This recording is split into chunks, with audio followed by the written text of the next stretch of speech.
Okay. Okay. Why don't we begin the second session? And once again, my name is Namun Kwon. I'll be the moderator for the second session. In this morning, we had a very interesting and both interesting and instructive presentations and discussions going on. And I expect that the second session would be just as the same, because we will talk about the very important topic of the green industrialization. And the making a green economy is a very challenging issue for both India and Korea. And for India, as a developing country, the creating a green economy is very costly, and maybe the potential for growth could be hampered by making this the costly investment. And also for Korea, Korea is the one of the developed economy, but still we have a lot of industries, the manufacturing industry that creates carbon dioxide. So it is very challenging for us as well to reduce the carbon emissions. So for both of countries, this would be the very challenging and a very important topic to discuss. So we have two speakers and one discussant, which is rather unique because in the other sessions we don't have a discussant, but in a different way, I think this would be very interesting sessions.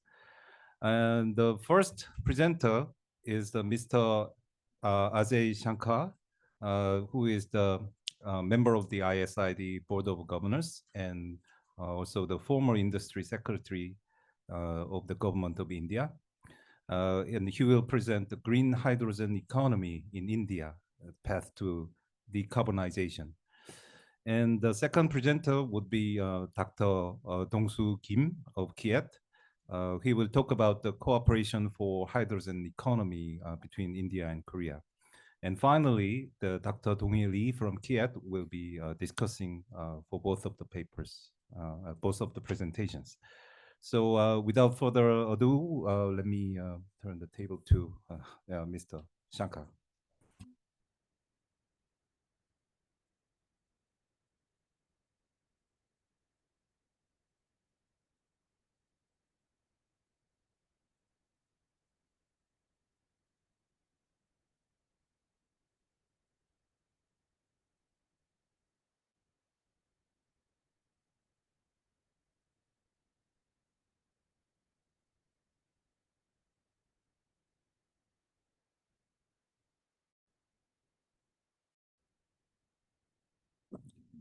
So let me begin by making a couple of statements which are in the nature of caveats. So I represent my view, which is not the mainstream view in India as yet. And therefore, all that I would be saying is what I wish for India and not fully what India is doing today. So please take it in that sense. Now, if one looks at the global picture, the world agrees that we need to be net zero in terms of carbon emissions by 2050. There is also agreement that we are already too late in acting. The need for restricting warming to 1.5 degrees, which all scientists felt was absolutely necessary, seems to be beyond mankind's reach because we haven't acted enough. And if we don't act very quickly, especially the advanced industrial economy, the future is going to be very bleak.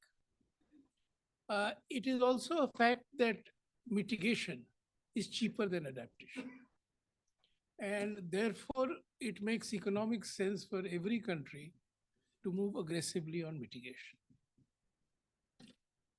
Now, if I look at India, I think the position is far better than most of us thought that it would be 15 or 20 years back. So if there is one area where India's success has truly been surprising for everybody, including Indians, is in the transition towards renewable energy. So we had a target of 20 gigawatts of solar power by 2022. And the target was set in 2010, and everybody felt it is unachievable because it's very expensive. Now, today we have 90 GW of solar power. And that 90 GW has come with private investment with marginal government funding. Now, this is not well known or understood, that this enormous achievement is private investment, private funding, smart policies, very little by way of government subsidies. So the electricity sector in India absorbs huge subsidies, but those are subsidies for giving free electricity to farmers and so on and so forth, but not for the promotion of renewable energy. And in terms of renewable energy, we have reached a stage where renewable energy plus storage of electricity from renewable energy is cheaper than electricity from new thermal power. So I repeat, renewable energy stored and combined with renewable energy generated is cheaper way of meeting additional demand than building new thermal plants. Now this again is a very new development, only last 2-3 years. Tenders in the market have demonstrated this. So we are now well positioned as a country to achieve full decarbonization of electricity in the foreseeable future and in a manner that we can afford it. Now, if we look at getting to net zero, then globally the view is that you get electricity to become carbon free, then you electrify as much of the economy as you can. So like in India, we are succeeding very well with EVs, electric vehicles. Many countries are saying that the internal combustion engine would be banned 2035 or whatever. So electrify as much of the economy as you can. But where electrification is not possible today in terms of technology, we have a problem, and that's the hard to abate sector. And green hydrogen is being seen globally as a possible solution to the decarbonization of the hard to abate sectors. So every advanced industrial economy is wanting to achieve the technological breakthroughs needed, create the capacities in their firms and so on and so forth, to be on the global frontier of the hydrogen economy, the green hydrogen economy. Korea is one of them, doing excellent work. Now, this is the first case where India has chosen to leapfrog and try to reach the global frontier along with the other advanced economies. This is the first time India has shown that kind of ambition. And our Prime Minister announced the launching of a national green hydrogen mission. And now we have a fairly well structured policy program on green hydrogen. Now, my presentation would be very brief and sketchy, but give a sense of how I would like the forward movement on green hydrogen economy to take place. Now, the purpose of a green hydrogen economy is not to produce green hydrogen, but to use green hydrogen for doing away with fossil fuels in a downstream sector.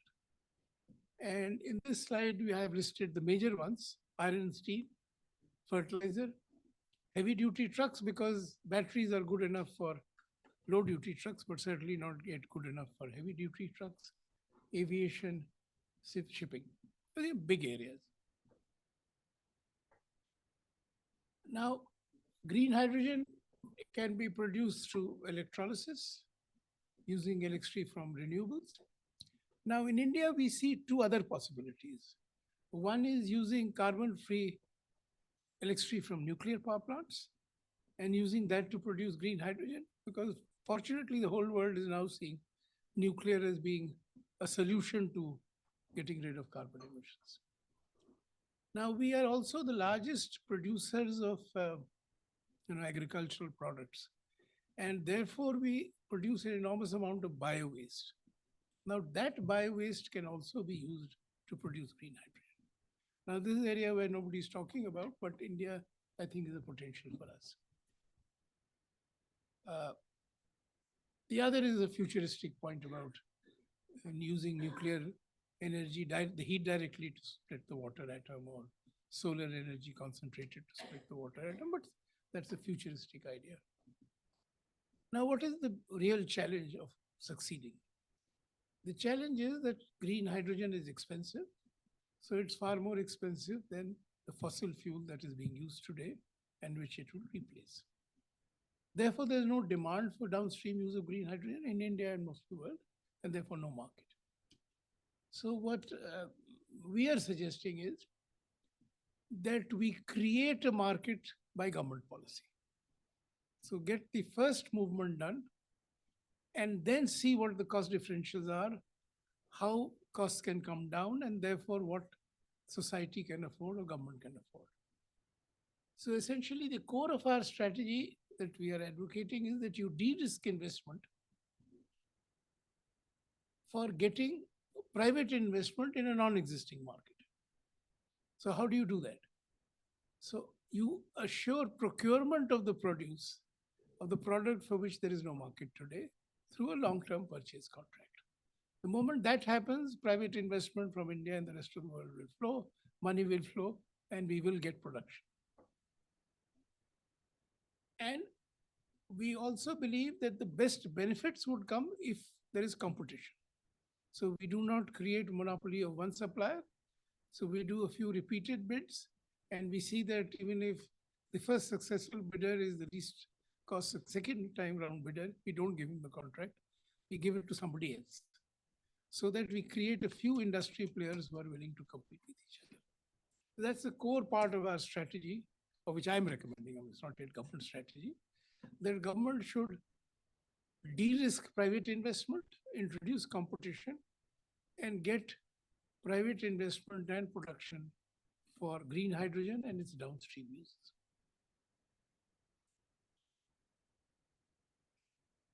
So the first bit of the chain has to be procurement of green hydrogen.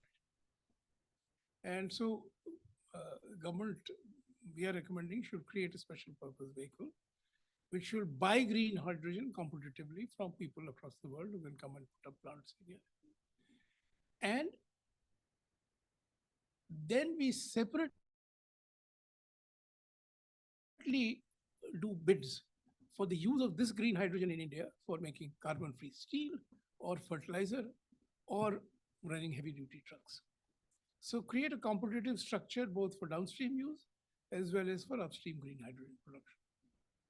And begin with small quantities so that you can assure downstream use for the long-term contract to the procurement of green hydrogen. So if we do this, we can hope to become a globally cost competitive producer of green hydrogen and downstream products using green hydrogen. So I'm again one of those who believes that India has by and large missed the opportunity of being a great exporter of manufactured goods till now. But we can leapfrog and become a major exporter of green low carbon products because we are starting from scratch. So we can leapfrog and get there, and other companies who come here can also do that. So I am arguing that we should welcome the European Carbon Border Adjustment Mechanism and then support Indian units or manufacturers in India to meet those requirements and become exporters to Europe of green products.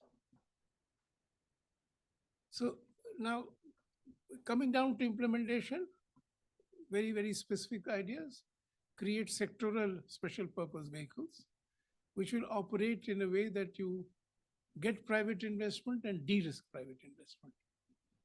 So say we want to build a 1 million ton steel plant which is fully green, no carbon emissions. Now, right now, there are none in the world, but technology is there on drawing boards. So if the government of India takes the view that we'll buy that steel at whatever price we get competitively and buy it for 15, 20 years, that investment can be made. It's a viable investment. And government can buy that expensive steel and use it in all its projects. And there the cost per square foot of building or whatever is marginal can easily be absorbed. And we put all our steel firms as partners here so that they all learn and can then build steel plants on their own. We could also then find out what the actual cost difference is between conventional steel and green steel. See whether the European Carbon Border Adjustment Mechanism creates a viable market for that kind of steel production. Or firms which want to have the ability to declare that their carbon emissions are very low in the whole supply chain can say they're using steel where there are no carbon emissions. So it positions the whole range of firms in the economy on the global frontier. Similarly, for fertilizer, again, government can take the lead and ask for a competitively bid fertilizer plant which uses green ammonia and where we provide carbon dioxide for fertilizer and buys that fertilizer, because in India, government buys fertilizer and subsidizes it because it gives to farmers at low price. So the first plant will need a little more subsidy, but the capacity will emerge in India, and then maybe one day we could become exporters of green fertilizer.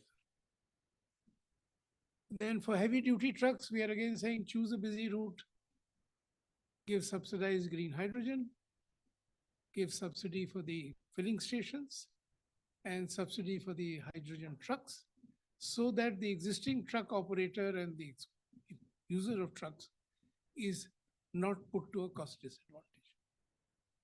So the trucking cost, the logistic cost remains there. The government puts in the subsidy, discovers how much the subsidy is, what it would cost to replace all heavy duty trucks with green trucks in the foreseeable future. But the advantage is we get green hydrogen using trucks manufactured in India, which makes it cheaper to produce it in India. Filling stations, transport, piping, storage materials, all frontier technologies. So the overall structure is in the last slide, that we have one SPV which does the procurement of green hydrogen competitively and therefore creates competitive green hydrogen production capacity in the country. And then we have a downstream special purpose vehicles for each segment, which uses this green hydrogen for supply to downstream production and use, whether it is trucking, whether it is fertilizer production, whether it's chemical production, or even ammonia for use in shipping, etc. So a two-tier structure would bring the least costs and give us the maximum advantage of competition. And once the first pilot plants are ready, and I don't see them happening before the next decade, then it is India would be very well placed and Indian firms would be very well placed to decide how to scale up and how to cater to the domestic market and the international market, because globally a price premium for green products is emerging.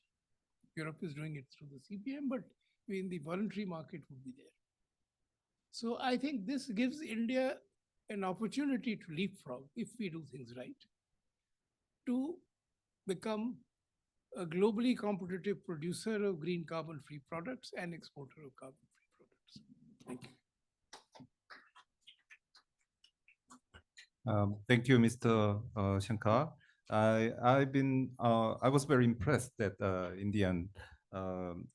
the economy has been very successful in terms of the green evolution, and he made some suggestions that are very specific to that fits for each industry. And I think I have to read this again and very carefully when I come back to Korea, because it would be very helpful for us too. If you allow, then I'll make some copy and make some suggestions to our government too. It's a public good, I would like the whole world. Okay. I think the sooner we get away from conventional manufacturing, right, the greater is the chance of saving. Yeah. Okay. Right now we are headed for disaster. Okay. So I was very impressed by his presentations, and next I will I will give table to Dr. Kim Dong-soo, Dong-soo Kim, about we will be talking about the cooperation for hydrogen economy between India and Korea, and that would be also very interesting.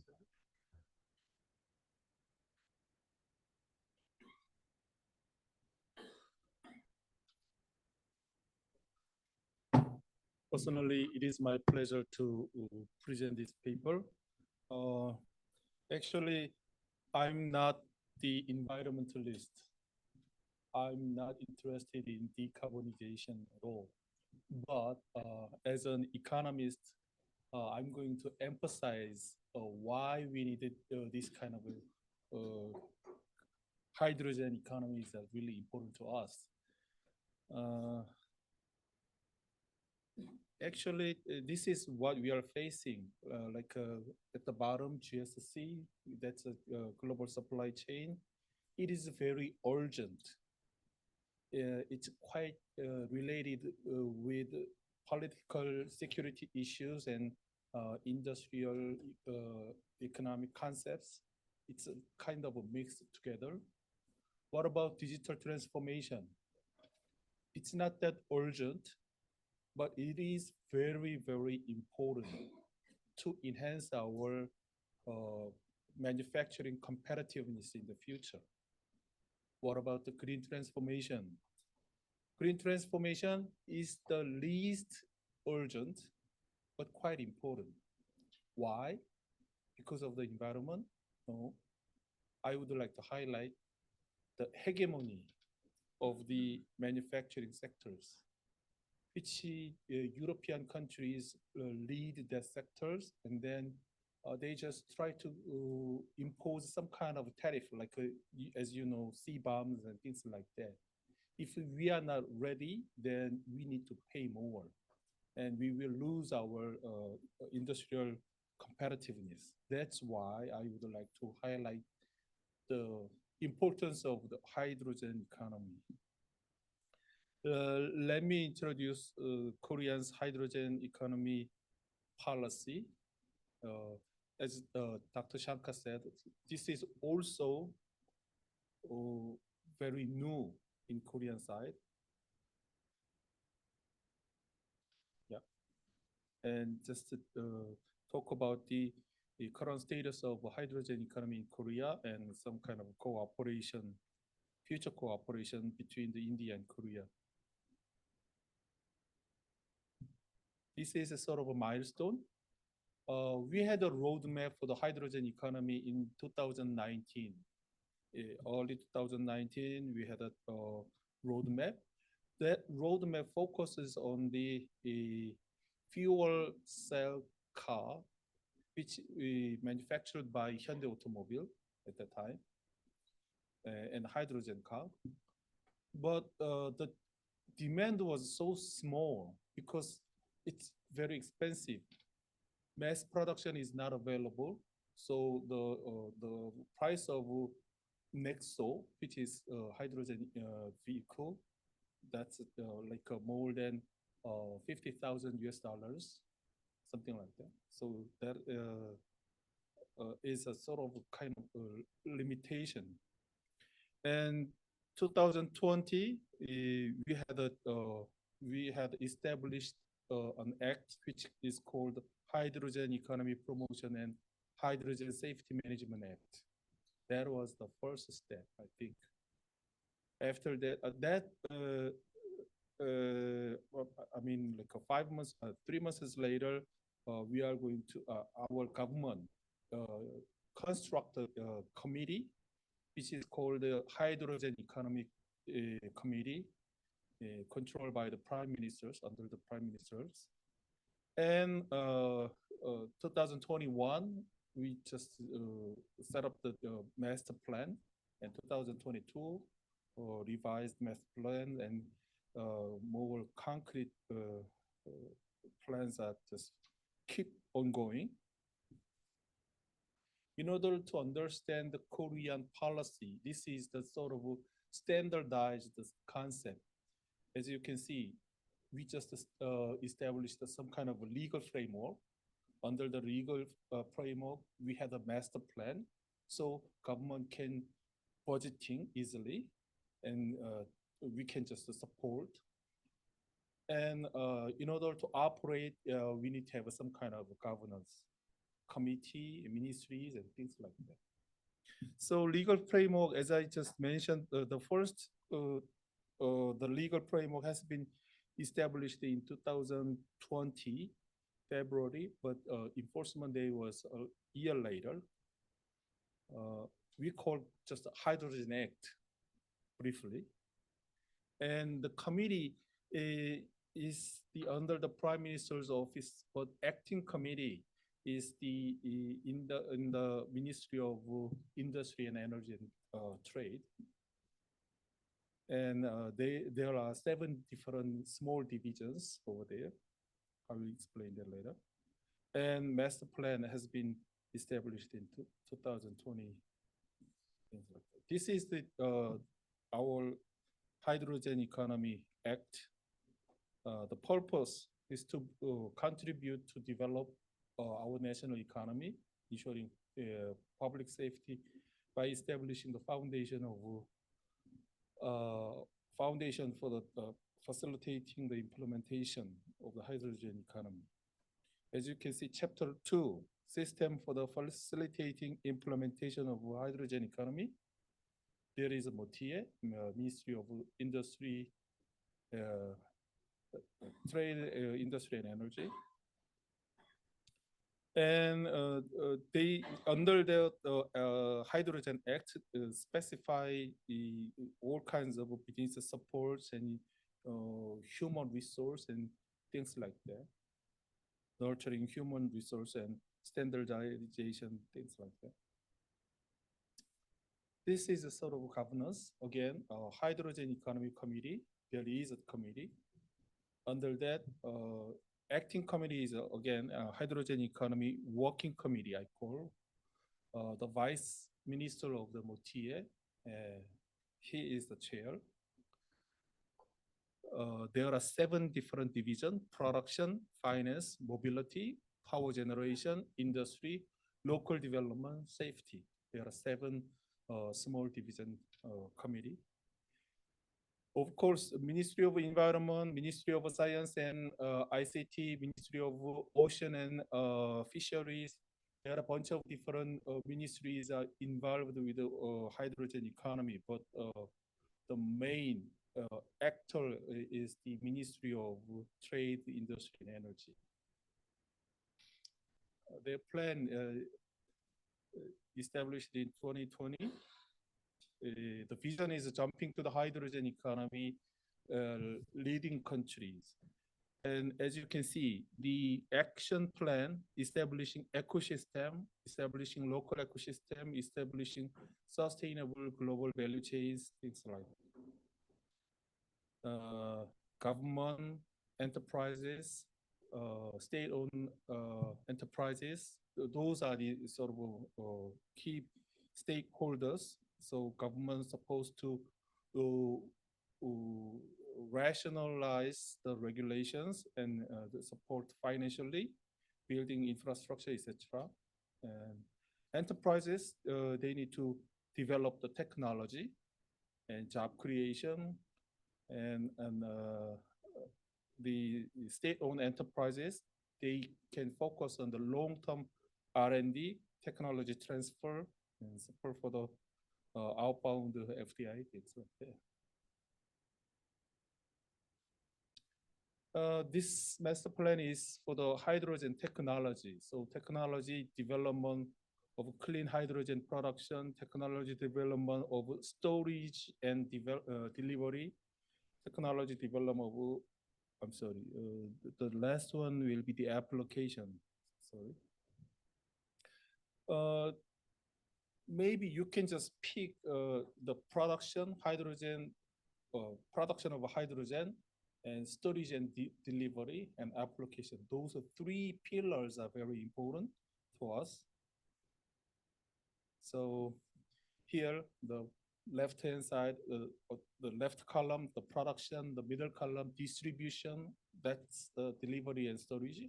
And the far right-hand side, that's application, which is like EVs and power plants, something like that. Currently, the most, the majority of the production of hydrogen is the water electrolysis, as Dr. Shankar mentioned. but the problem is, in order to do water electrolysis, we needed electricity. In order to generate electricity, we needed electricity. It's a sort of a vicious circle. Then how much the electricity will be cheaper? That depends upon our technology, right? So if you use a fossil or gasoline to generate electricity, to make a hydrogen, that's quite expensive. We call that a gray hydrogen. Green hydrogen is like we use renewable energies, but maybe still expensive. So how can we generate the electricity to generate it to produce the hydrogen? That's the point. In the future, we may have different options, as he mentioned, like we may use the nuclear power plants. But in Korea, we have a very strong competitiveness in distribution because we have a shipbuilding industry, pretty competitive.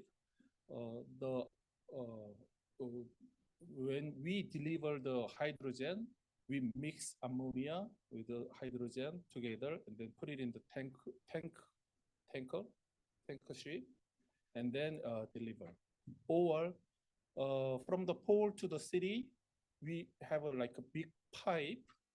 Korea also has a very competitiveness in manufacturing those kind of pipe, special pipe. We also mix with the gas, not only hydrogen, but also the other gas, and then deliver. Those kind of industry, we have a strong competitiveness, but in the production side, not much. So that's our problem a little bit.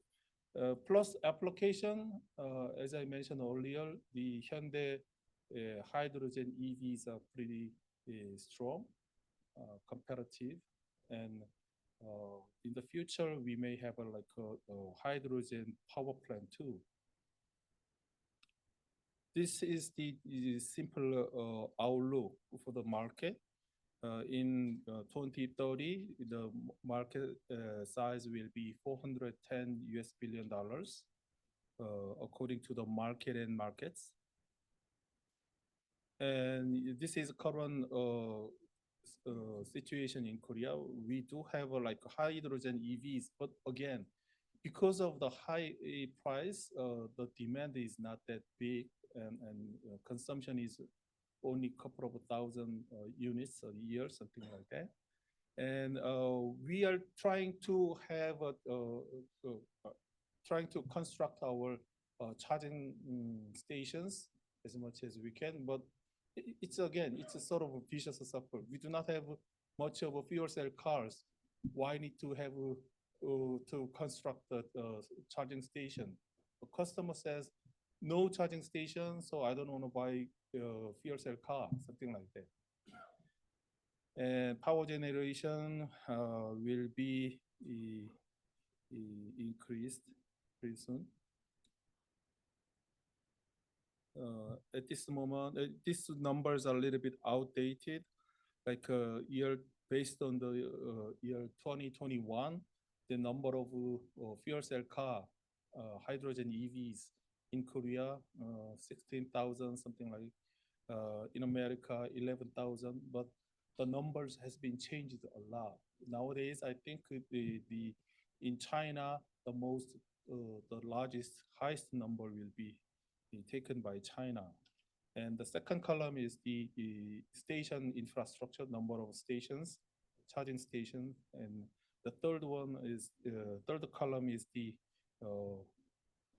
fuel cells, power plants. I would like to mention this. As you can see, the hydrogen production, hydrogen distribution, hydrogen application, in those three parts in Korea, you can see the sales revenue Based on the sales revenue, hydrogen application is the largest, the biggest because of the EVs, and the production will be increasing. And as maybe you can see the far right hand side number of employees, 21,000 of people is working in the hydrogen application sectors.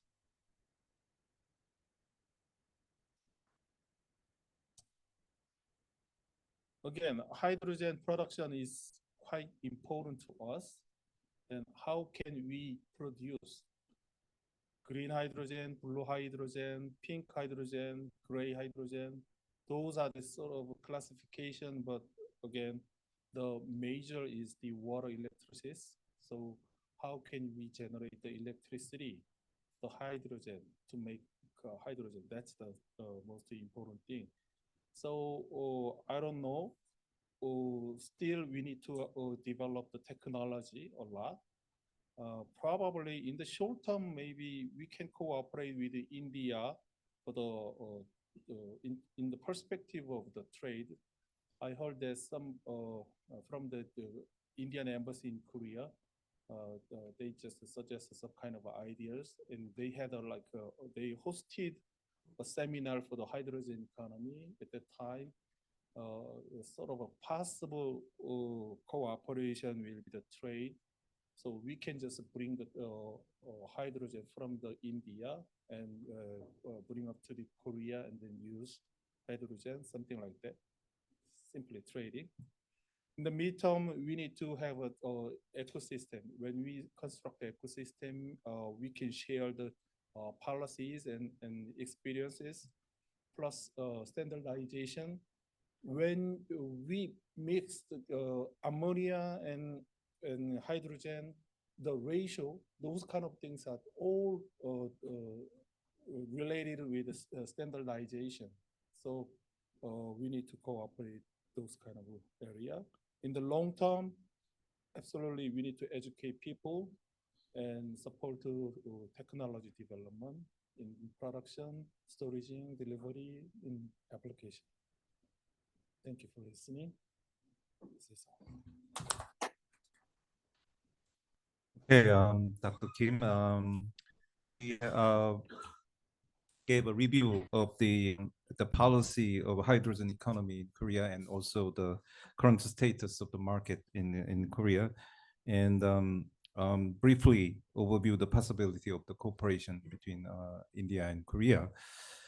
Well, as an economist, I think that to summarize the Korea's status in terms of the hydrogen economy, we are very interested in promoting the hydrogen economy. I remember a few years back, we had a presidential election, and one of the hottest debate was whether the presidential candidate knows about the green, the hydrogen, the definition of the green and blue hydrogen. That was a kind of a funny, but it shows that how much interested we have.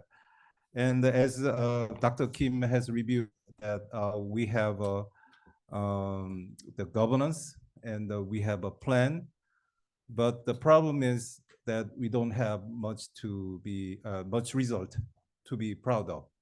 So it is a very daunting task to promote the hydrogen economy, but we have to follow this road. So that's why that the cooperation between India and Korea is very important in this sector as well. So let's move to the discussant, Dr. Dong-hee Lee, about what he thinks about this issue. Yes. My name is Dong-hee. First of all, I want to express thank you for giving opportunity to discuss this in this session. Actually, I'm not the expert in this green hydrogen sector, but so I briefly talk about this subject as a non-expert perspective. So As I know, Korea and India established a special strategic partnership in 2015.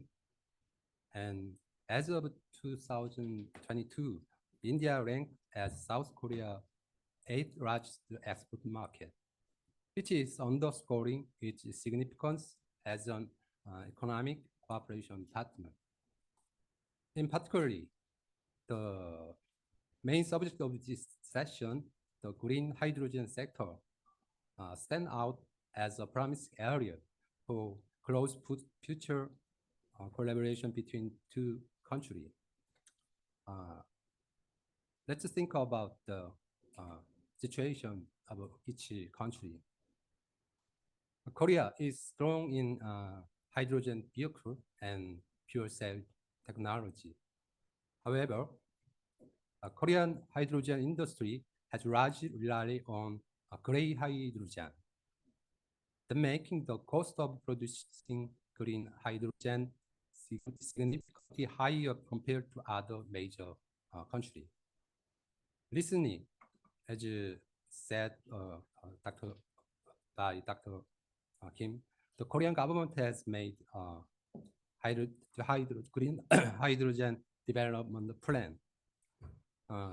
So the Korean government recognized the green hydrogen as a critical energy source in the future. But due to the necessity of using renewable energy for production, it is challenging for Korea to meet its green hydrogen needs independently. So import is inevitable.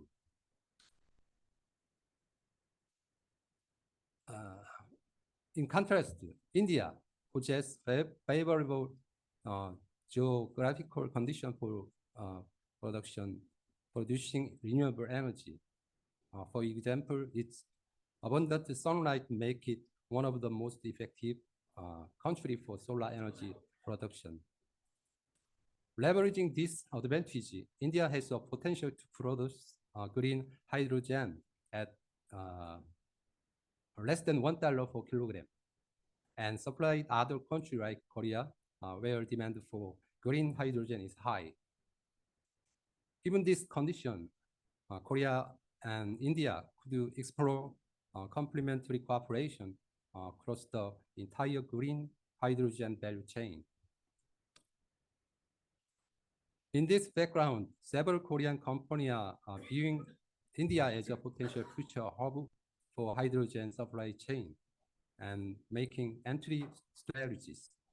For instance, POSCO, a Korean steel company, signed the MOU with India's renewable energy company Greenko in last years to collaborate on green hydrogen and ammonia. Such investment and expansion by Korean company in India are expected to increase in the future. To support this, Indian government would provide various policy incentive and support measures. For example, foreign companies often face logistical and cost challenges when developing large-scale renewable energy facility. If Indian government were to establish renewable energy production facility for Korean company nearby hydrogen cluster or spot port, it could significantly reduce transportation costs and enhance attractiveness of this investment.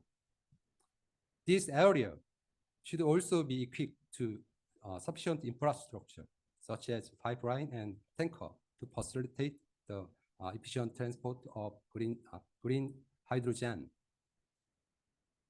So shortly speaking, the green hydrogen sector is a good area where Korea and India can generate synergy through collaboration. However, cooperation between the two countries remain limited until now. In this context, the joint effort of KIET and ISID are particularly meaningful, and it will need to conduct various joint research and promote information exchange. So for example, the both institute could collaborate on analyzing the potential impact of upcoming Trump's policy change on the green hydrogen industry. That kind of joint research could help make industrial policy of green hydrogen and cooperate between two countries. Thank you.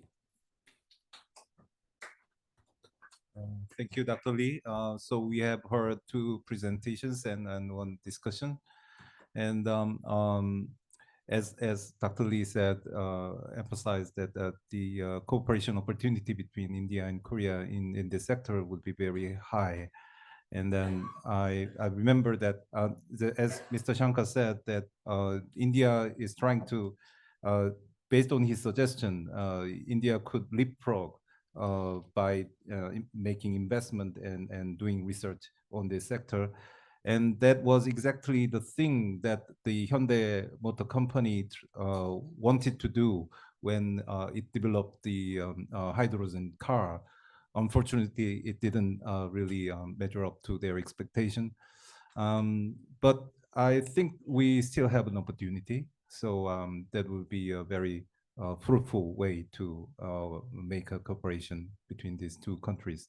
So let's move to the floor. If you have any questions or suggestions or comments, then feel free to raise your hand.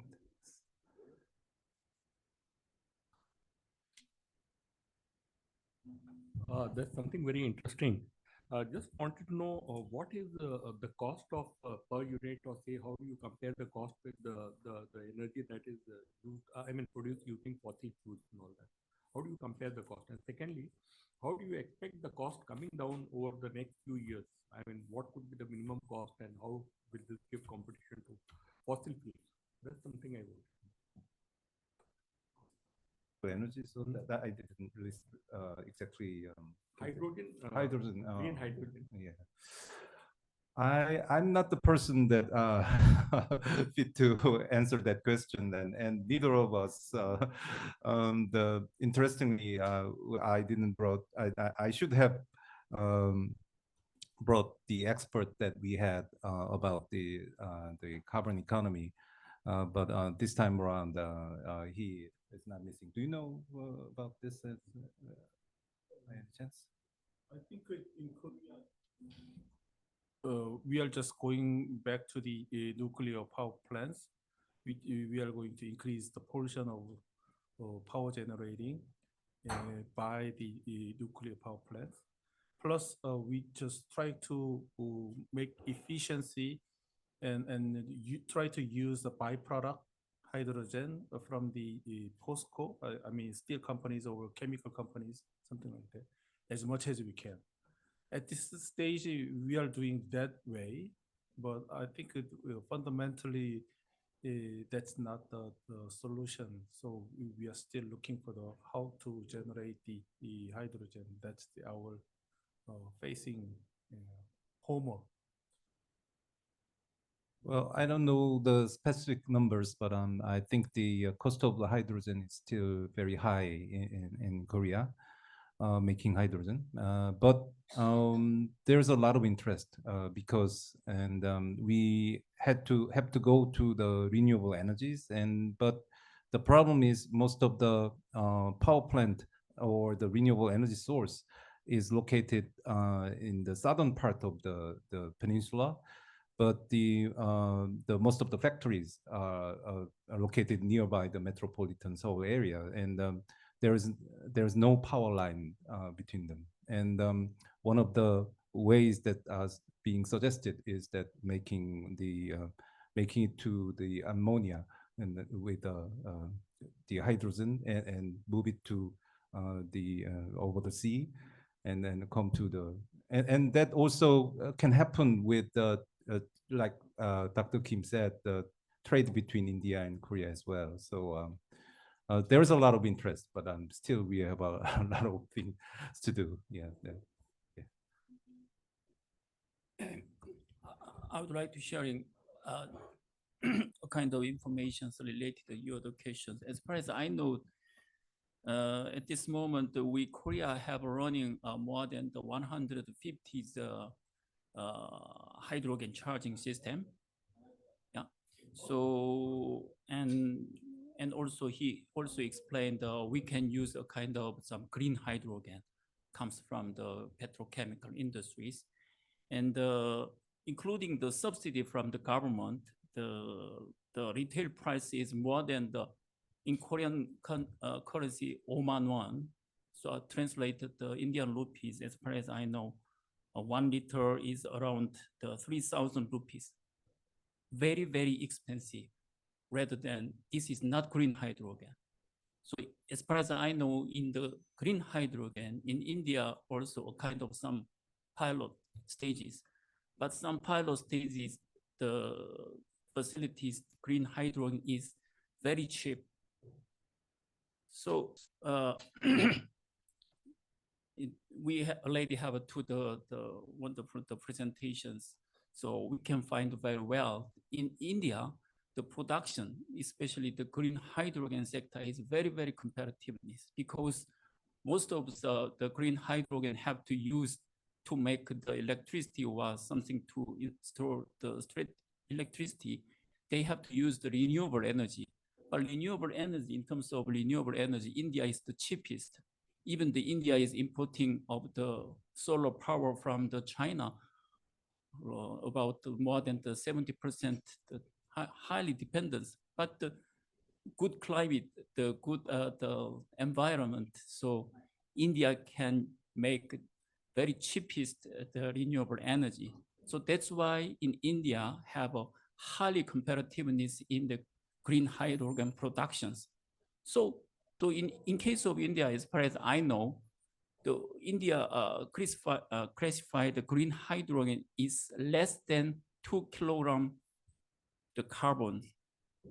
But in case of Korea and Japan, the 3.8 kilogram of carbons is including the green hydrogen. So I mean, the India's criteria is higher than the Korea and Japan, but we Korea have highly competitiveness in the applications, like the making the green hydrogen car, bus, and we also running the green hydrogen public bus.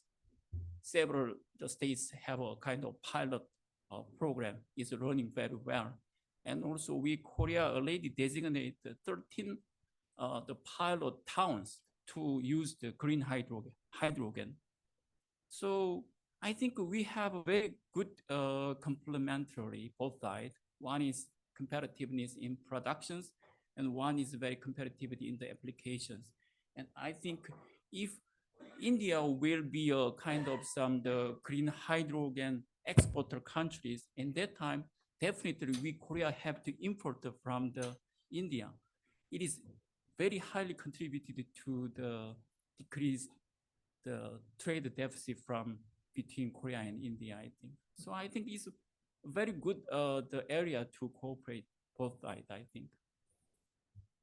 Okay, Dr. Cho has been very complimentary to our delegates, just like our relationship between India and Korea. And is there any other comments or questions?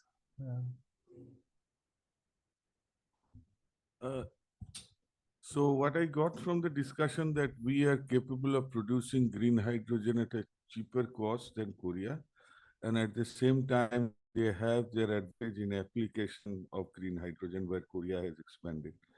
And what Dr.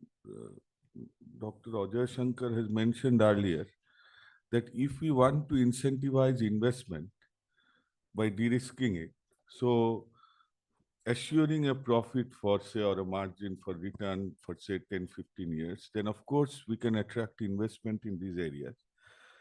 But what is also required, and that has been done in other countries, that you also impose regulations on the use of other fuel. So if you can exclude and other fuel using in other sectors, then this would create a demand for also for green hydrogen. So not only from the side of investment, but also from the side of consumption, if we can say that in these appliances, you cannot use fossil fuel, then gradually the transformation towards green hydrogen would be cost effective as well. Yeah, that's a very good point. And the one of the reasons that I was so impressed by the presentation by Mr. Shankar is because of his emphasizing the demand side policy, which I think is lacking in Korea's plan for the hydrogen economy.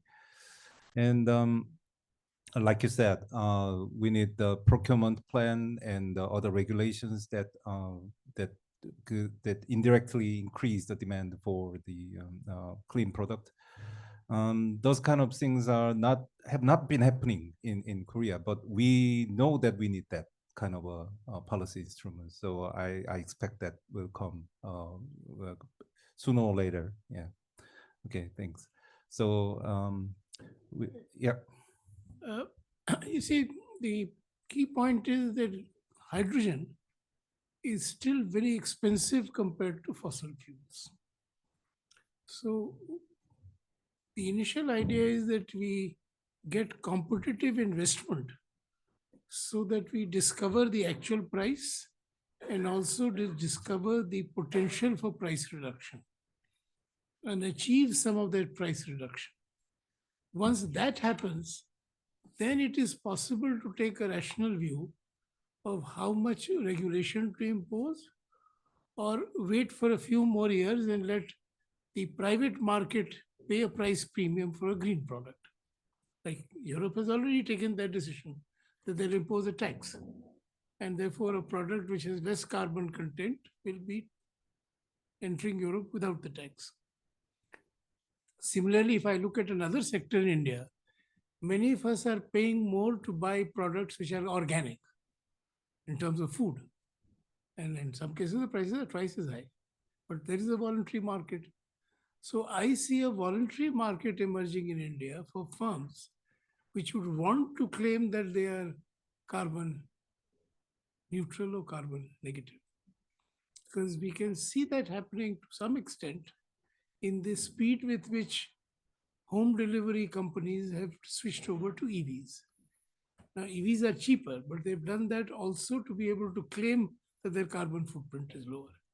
So that's the new market that is emerging in the world. And I think if we do things right, we could leapfrog and become an exporter of green goods in a competitive industry structure. The time for regulation will come one day. But that is the day when you impose that regulation, you impose a very high price on every consumer, because then he has no option. So that stage will come, but I think it should come much later. Yeah, that is also a very good comment. So incentivizing is first and the regulation is later. So I think that's a very good comment. So any other? Yes, okay. How easy it would be to produce it in one country and transport it or transfer it to some other country? Will that be cost effective? Like, for example, you are making use of a scale economy, and then if you try to transfer it to some other country, is it possible or economical? Yeah.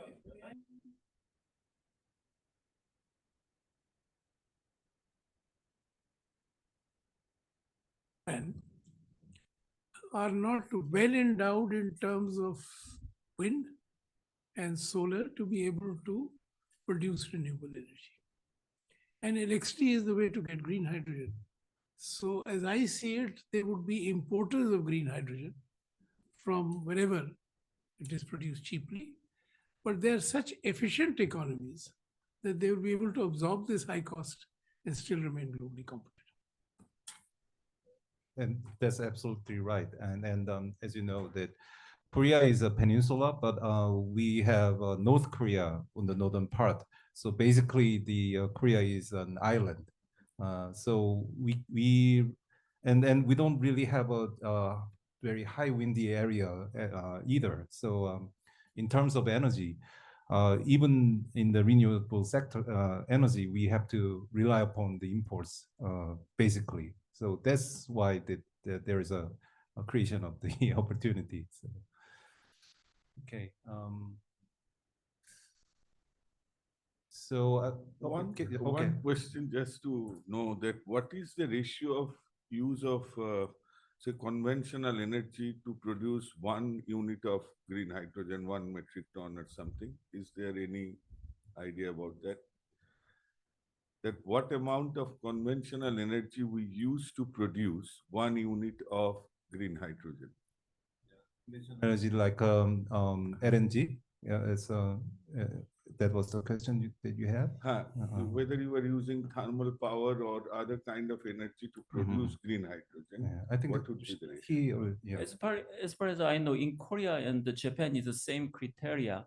When we make the hydrogen with less than 3.8 kilogram carbon, in that times we can say we can belong to the green hydrogen.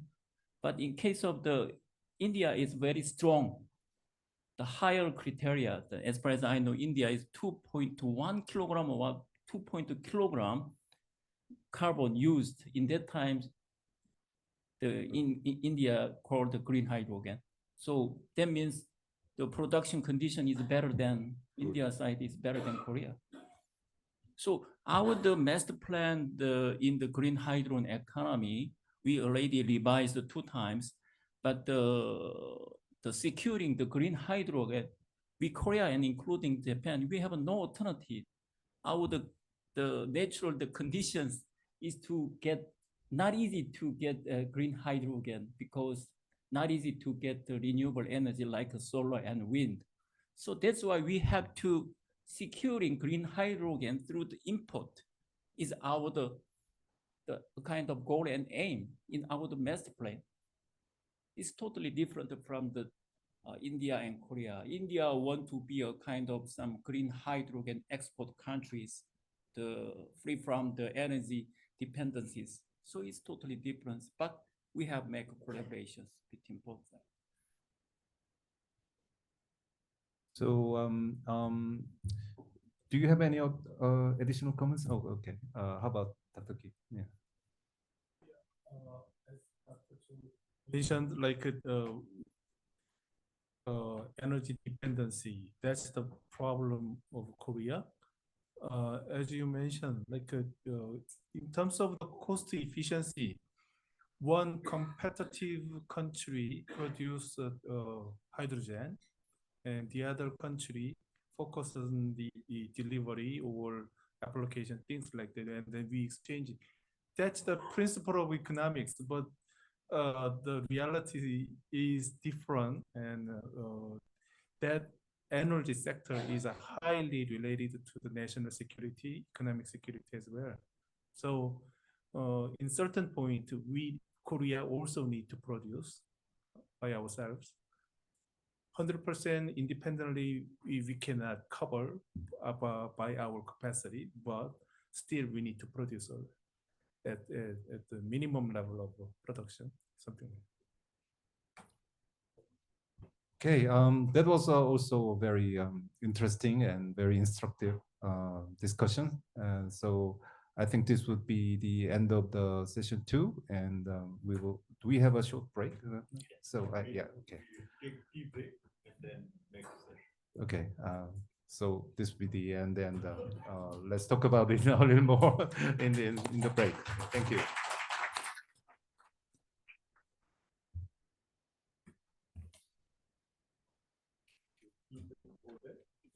Same.